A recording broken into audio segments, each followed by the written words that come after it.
Hi, Video Diary. So, I want to just say a couple things about cause and purpose in the usage of what a person's cause is that they're fighting for or trying to grow in the world, and purpose maybe even is deeper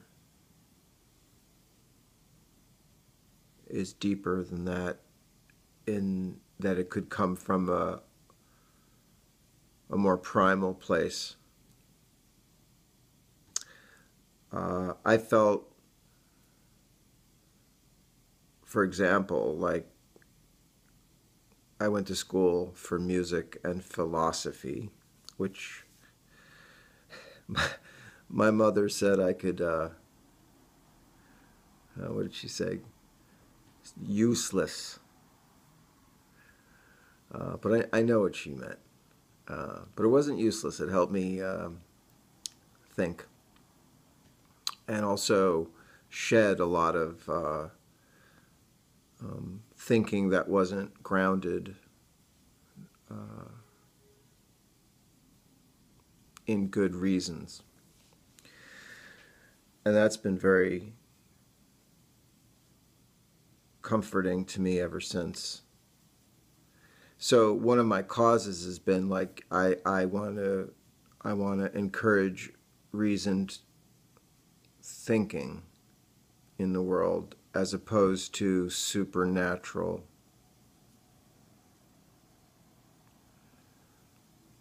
I love supernatural stuff. I love it. I just don't see any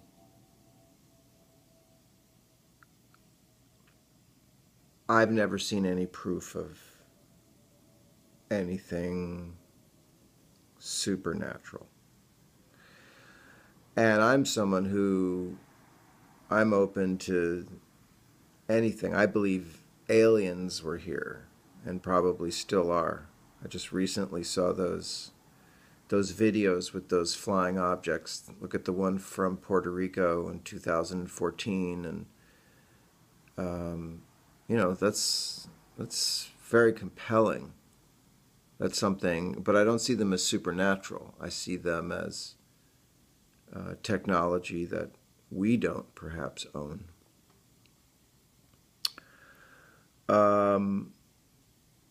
I had a very powerful experience when I was a child, where after my father died, I was 13, and I heard his typewriter, and this was just 2 days,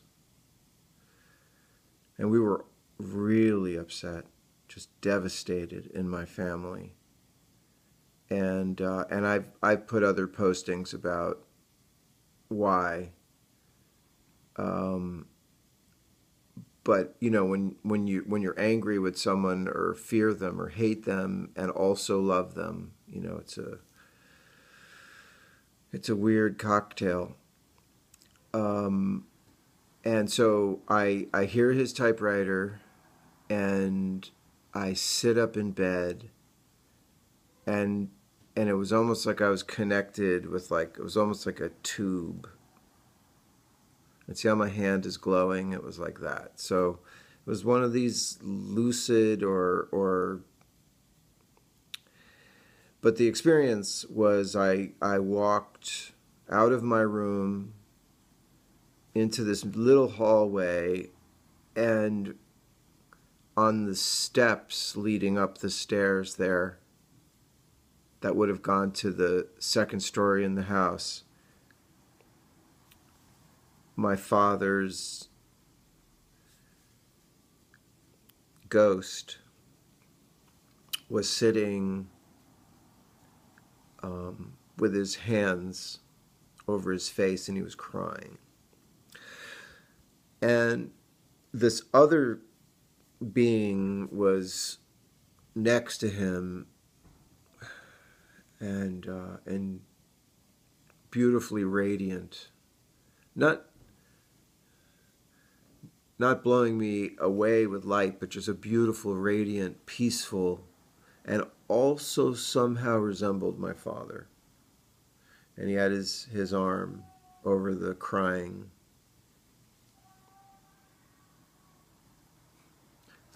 person. And then the radiant guy said to me, as I was just standing there, he's going to be all right.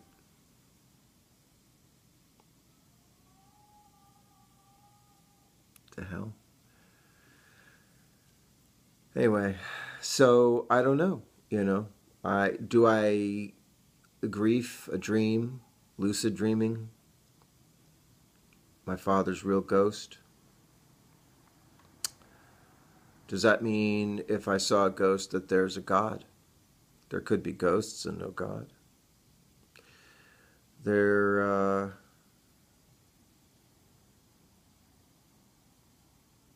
I don't know. I'm just I need and require real evidence myself to hold a belief.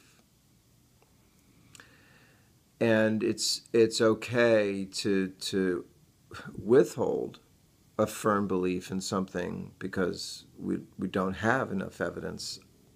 That's great.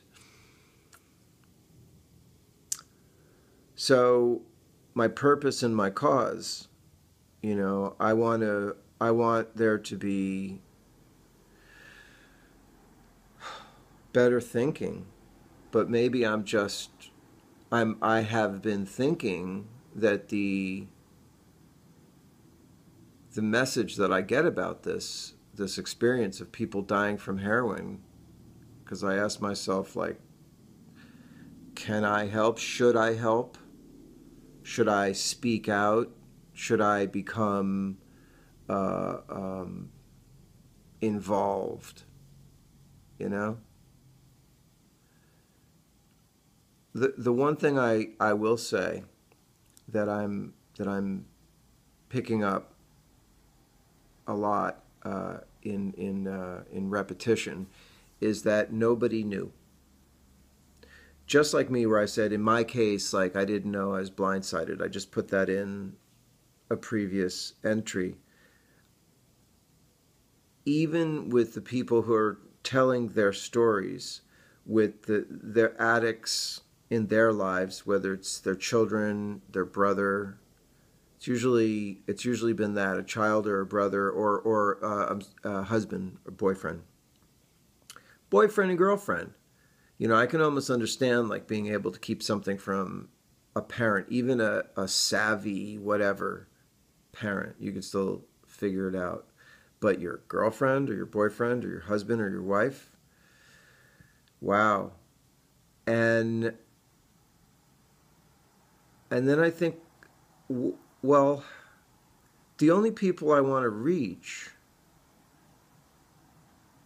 are the addicts who are using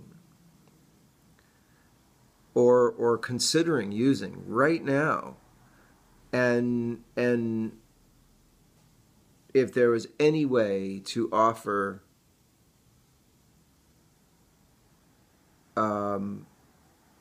some way to deflect that, to reconsider that,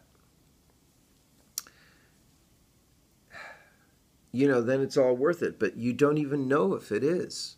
One doesn't know. I don't know. From what I'm learning, it's like all the people that I'm hearing their testimonies and what I'm reading,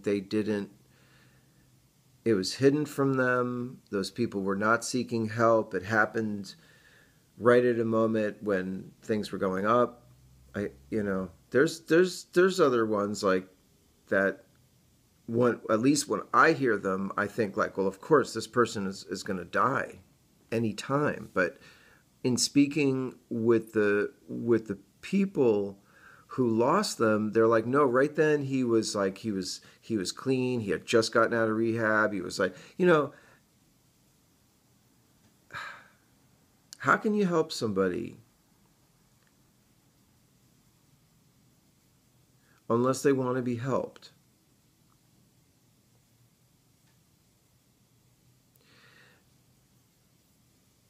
I helped this guy off the street. He was laying right outside here. We thought he was dead. He's missing his feet. And for 3 years, I helped him with money, with my friendship and support. I went to court with him, advocated for him several times in court. Got him into an apartment. Got him into several rehabs. He also went into several others during the time that I knew him. And it always kept just derailing, and I remember asking him, like, do you not want to, like, get an apartment? Because when he was on the street, he said, I just want to make things right with my daughter. And so I said I would help him as long as he's not on drugs or alcohol, because I can't help somebody on drugs and alcohol. And he said he wasn't. I'm a diabetic. He was emaciated. But I learned, at least in this case, but doesn't it sound familiar, is that if you don't want to change, or if you don't think that there's something really wrong, then we're not going to be able to help.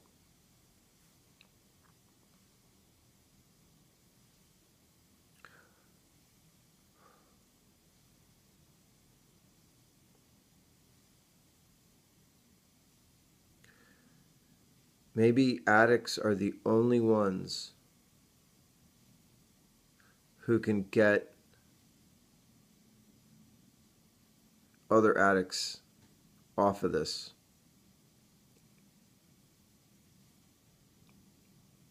By just speaking to them honestly. I mean, how good can this be? How bad can the pain be that you're going to go through of withdrawal?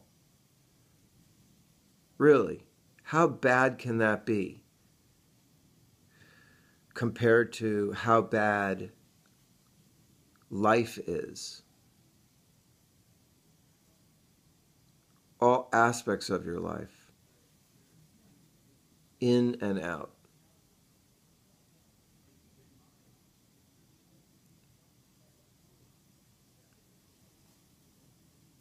And I know there's the mental part, like you still crave, you could go through the withdrawal and you just still crave to want to get high. And maybe there's some way to have people supporting each other through that.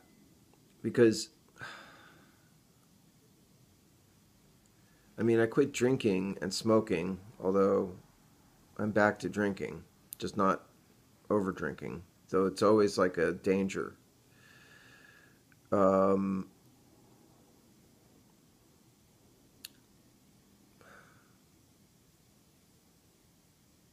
Is there a way to here's a cause, like, is there a way to help the addict not go back onto it through some understanding of what this is? And that would be my only, like, cause out of all of this. I want to commiserate with the families who have lost people. I feel so bad for you. You don't deserve this.